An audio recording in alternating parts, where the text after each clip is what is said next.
Salut tout le monde, aujourd'hui on se retrouve pour une nouvelle vidéo pour vous parler du foyer. Déjà je m'excuse pour ma tête, pour ma voix, etc. car je suis malade et c'est parti. Je vous ai demandé de me poser des questions sur TikTok, sur le foyer, toutes vos questions, etc. J'ai pas eu énormément de questions parce que la vidéo a pas été énormément vue, mais j'en piocherai aussi sur Instagram si jamais j'ai le temps. Donc déjà la première question c'est depuis combien de temps tu es au foyer, et j'y suis depuis février, depuis le 7 février et là nous sommes en mai, donc ça va faire 4-5 mois, 4 mois.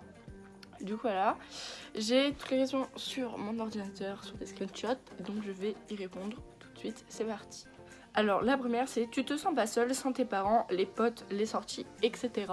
Alors sans mes parents, non, je me sens pas seule parce que depuis toute petite je vis sans mes parents, je vivais avec ma grand-mère. Du coup ma mère, je la revois depuis que je suis au foyer, j'ai fait des demandes pour pouvoir apprendre à la connaître et pour savoir un peu mon passé, etc. Mais je me sens pas seule. Alors sans les potes, mes potes j'en ai plus, puisque du coup ici il y a des potes à moi, enfin on crée des amitiés. Et puis c'est pareil, c'est comme à la maison, ça change pas. Les sorties, etc. Il y a des sorties qui sont organisées, puis je peux sortir à peu près quand je veux. Du coup voilà, je suis désolée s'il y a du bruit, mais ma colocataire est rentrée et du coup ça va faire un peu de bruit. Pourquoi tu es au foyer? Alors c'est une question que j'y répondrai pas clairement, mais en gros il y avait des petits conflits chez moi et pour mon bien, mon psy et mon assistante sociale ont décidé que c'était préférable que je sois placée en foyer pour mon bien-être, mais malheureusement je ne pense pas que ce soit une bonne idée pour le moment. Les gens sont gentils, alors certains oui, certains non. C'est un peu comme partout, j'ai envie de vous dire. Y a des gens avec qui on s'entend très bien, des gens avec qui pas du tout. Donc ça dépend vraiment des personnes. Tu sors des fois, alors oui, je sors très souvent. Il suffit juste que je demande. Est-ce que des personnes te donnent de l'argent pour tes vêtements? Alors oui, par mois j'ai le droit à 56 € je crois pour mes vêtements. Mais c'est que pour des vêtements, c'est-à-dire que j'ai 56 € que pour des vêtements, je dois justifier par les tickets de caisse. Certains diront ah mais 56 € par mois c'est énorme, tu vas t'acheter plein de vêtements. Non, alors rappelez-vous que maintenant un t-shirt ça coûte 20 €, qu'un pantalon ça coûte une trentaine d'euros. Personnellement je fais sur 3 mois, je prends sur 3 mois, ça fait à peu près 150 € et j'ai à peu près 10 articles.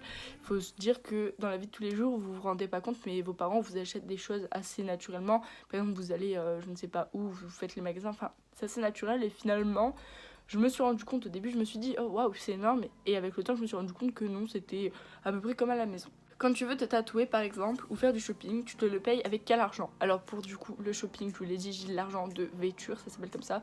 Et pour me faire tatouer, c'est mon argent de poche, donc j'ai également de l'argent de poche. J'ai 26 € par mois, enfin pour être exact j'ai 36 €, dont 10 € que je n'ai pas le droit d'avoir pour faire mes dépenses, que je dois épargner. Donc c'est de l'argent que j'aurai pour plus tard quand je partirai du foyer. Et également cet argent me sert à payer la caution du studio, je vous en parlerai un peu plus après du studio, ce que c'est, etc. Donc dans mon foyer, après ça dépend des foyers, tous les prix que je vous dis, les informations c'est sur mon foyer à moi. Et ensuite après donc j'ai 26 € par mois pour mes dépenses, ce que je veux, j'ai pas de justificatif à donner, c'est tout, j'ai 26 € point barre. Donc pour un tatouage c'est moi qui dois donner l'argent au tatoueur de mon argent de poche. Après personnellement je vais me faire tatouer là bientôt et c'est ma famille qui va me le payer du coup. Voilà, parce que j'avais pas d'argent pour le payer. J'ai une question, pourquoi vous vivez pas chez votre maman avec votre soeur? Alors personnellement j'ai une demi-sœur et un demi-frère, enfin j'en ai d'autres mais c'est eux que je connais le mieux. Tout simplement que eux et moi on n'a pas la même mère, donc eux deux ont une mère et moi j'ai une mère différente. Mon papa en fait a eu 2 relations, enfin il en a eu 3 ou 4 je ne sais plus, enfin bref. Et que tout simplement ma maman, au moment où elle m'a eu assez jeune, dans une période très compliquée de sa vie où elle n'arrivait pas à me gérer, elle n'arrivait pas à s'occuper de moi. Et c'est pas une honte, il y a beaucoup de mamans qui sont pas prêtes et qui n'y arrivaient pas. Et du coup, elle n'y arrivait pas, elle a préféré me confier à mon père qui lui m'a confié à ma grand-mère parce que c'est une autre histoire, c'est une longue histoire, mais en gros, mon papa n'avait pas le temps tout simplement parce qu'il travaillait. Puis je ne sais pas trop, je n'aurais plus les réponses parce que mon papa est décédé, je ne pourrais pas lui demander pourquoi j'ai vécu avec ma grand-mère. Et ma grand-mère me donne des réponses parfois assez erronées, du coup je ne sais pas à qui me fier. Mais en gros, je vivais avec ma grand-mère depuis toute petite, je voyais mon père régulièrement jusqu'à son décès. Je le voyais assez souvent, mais mon père m'a jamais porté un grand intérêt pour moi. Je ne sais pourquoi. Et voilà, j'habitais avec ma grand-mère. Et voilà, je pourrais pas vous donner plus de réponses. Comment fais-tu pour gérer l'argent? Alors personnellement j'ai 17 ans, donc gérer l'argent c'est quelque chose d'assez facile pour moi. Après voilà, vous êtes entouré, donc si vous n'y arrivez pas, ils vous aident. Mais personnellement j'ai 26 € d'argent de poche, je gère sur le mois, je me dis c'est de telle date à telle date, faut que de telle date à telle date je dépasse pas, etc. c'est assez facile dans le sens où moi j'y arrive. Après les jeunes, plus jeunes, déjà il faut savoir que l'argent de poche en fonction de l'âge, donc moi j'ai 36, mais en fonction de votre âge vous pouvez avoir moins ou plus.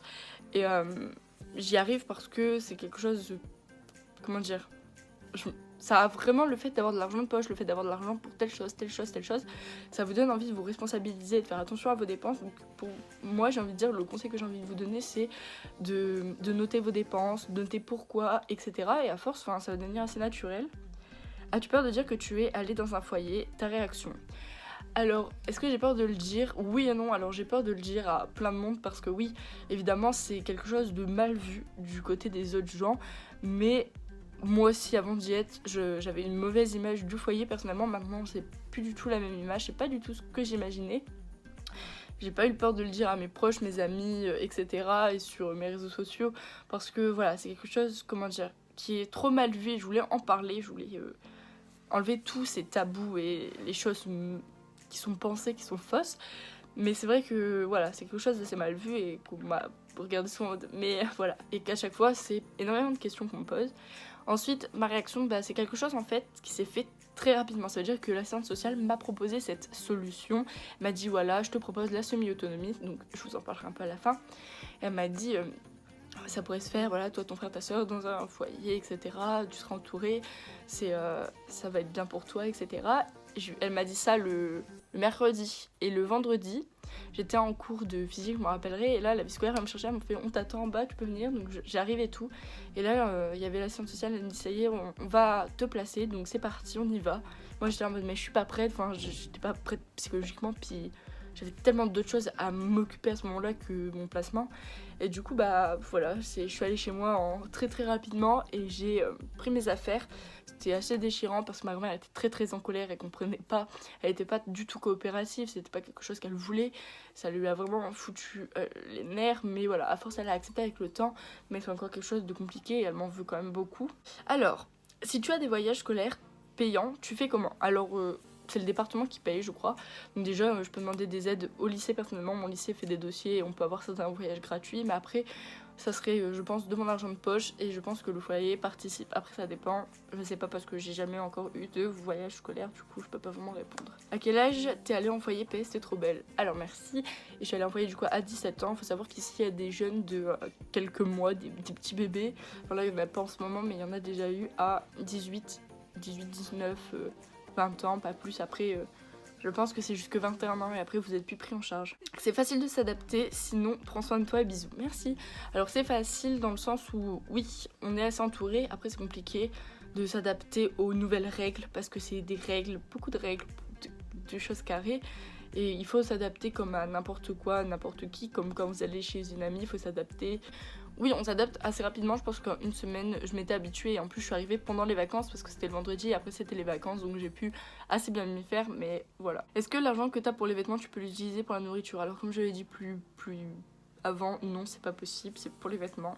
C'est dur à vivre quand tu es en foyer, alors oui et non. Certaines choses sont plutôt positives, comme par exemple les sorties qui s'étaient organisées, le fait d'être entouré, d'avoir une aide au quotidien, mais après c'est vrai que la tension quand ça se passe mal avec les autres, le fait parfois d'être un peu seul parce que t'as personne à qui parler réellement parce que c'est des éducateurs, c'est pas forcément ta famille, c'est un peu compliqué mais sinon ça va. Et ensuite c'est pourquoi ne pas être en famille d'accueil? Alors tout simplement parce que moi personnellement j'ai 17 ans et à 17 ans normalement on nous place plus avant en famille d'accueil, c'est d'abord le foyer ou la semi-autonomie.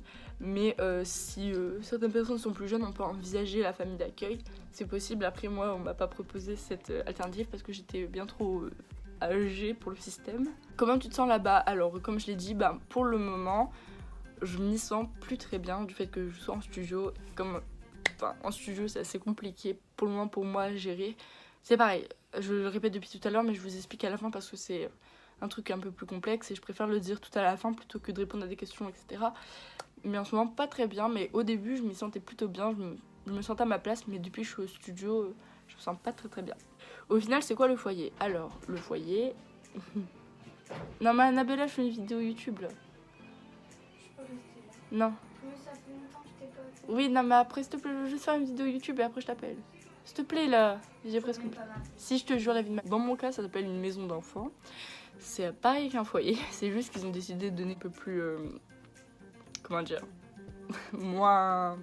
Voilà, vous avez compris.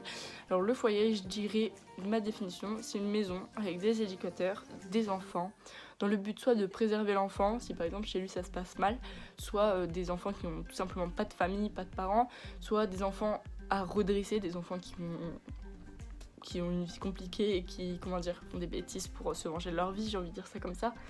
C'est un endroit où voilà, ça vous aide à avancer, à prendre en maturité, à vous débrouiller seul. Ça vous amène à la liberté, à l'autonomie et ça vous...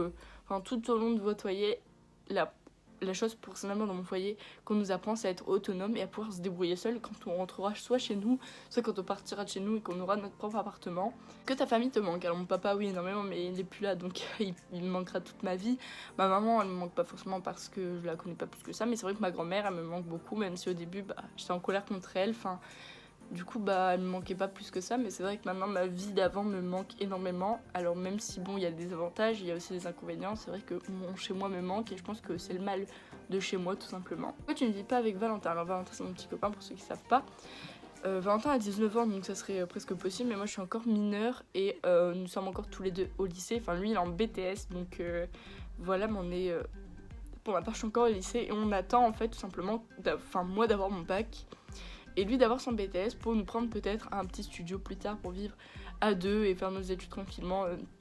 Voilà, chacun dans son école quoi, mais de pouvoir être à deux, c'est un projet, mais pour l'instant ça peut pas se concrétiser parce que déjà on n'a pas les moyens et ensuite le lycée ne nous permet pas, ça c'est un peu compliqué, donc pour le moment c'est pas envisagé.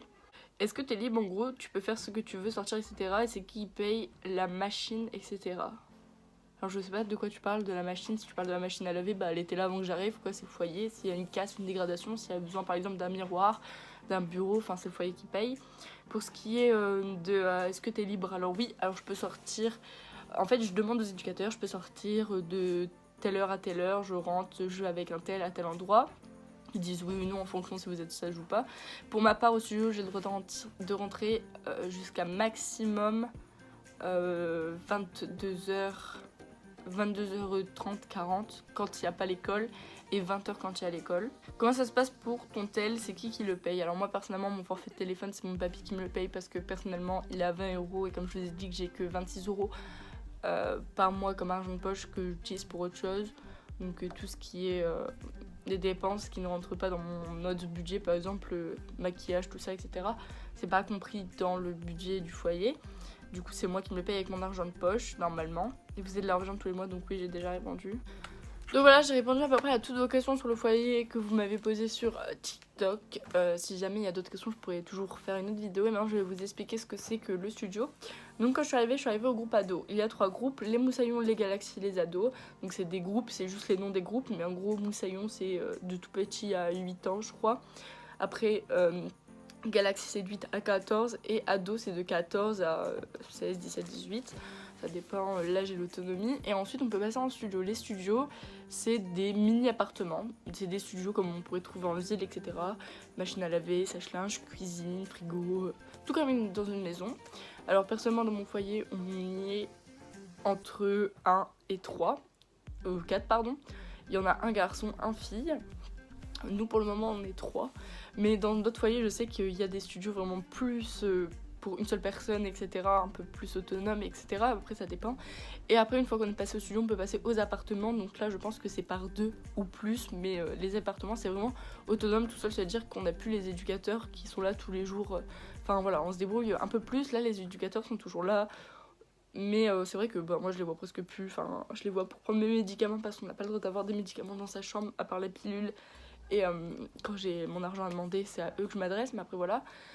On a par repas 2,50€ par personne et par repas pour les courses. Donc personnellement, on les fait lundi par semaine. Là, quand on est 3, on a à peu près 62€. Et les courses, on achète ce qu'on veut. On doit faire des menus assez équilibrés quand même. Mais on peut acheter en général ce qu'on veut. Si on n'a plus rien à manger et qu'il n'y a plus d'argent pour les courses, on se débrouille, c'est de notre faute, on a mal géré, etc. Du coup voilà, moi je suis en studio depuis quoi? Un mois et demi. Après voilà, ça me bouffe beaucoup de temps parce que je dois faire les courses, le ménage, les lessives, tout en fait, faut tout faire comme un adulte et ça me prend beaucoup de temps. J'ai plus le temps pour réviser pour mes cours, c'est assez bruyant et conflictuel avec une jeune du studio. Du coup c'est vrai que ma moyenne a énormément baissé, c'est pour ça que je souhaiterais rentrer chez moi parce que mes notes étaient beaucoup mieux. En plus le foyer, il est pas dans la même ville que mon lycée, du coup je dois prendre le bus puis aller au lycée et ça me prend beaucoup de temps le matin, je suis de plus en plus fatiguée. Et j'ai énormément de migraines depuis que je suis arrivée, je suis migraineuse en fait et je fais de plus en plus de migraines et ça c'est embêtant. Et du coup voilà, tout simplement c'est ça le studio semi-autonomie en fait. Si vous savez pas, vous pouvez vous renseigner sur internet. Mais en tout cas j'espère avoir répondu à toutes vos questions et j'espère que cette vidéo vous aura plu, qu'elle aura été intéressante et que vous aurez enlevé quelques tabous que vous avez, non pas quelques préjugés que vous avez sur le foyer. C'est pas du tout un endroit avec que des cassos, il y a certains foyers si, mais personnellement celui où je suis non. Après voilà, il y a des gens bien, il y a des gens moins bien, on peut pas choisir avec qui on est, mais c'est vraiment un endroit assez sain finalement, c'est pas une prison pour ados, on s'y sent quand même bien et du coup voilà. Je vous fais un gros bisou, on se dit à bientôt pour une nouvelle vidéo qui portera sur les lapins et à bientôt.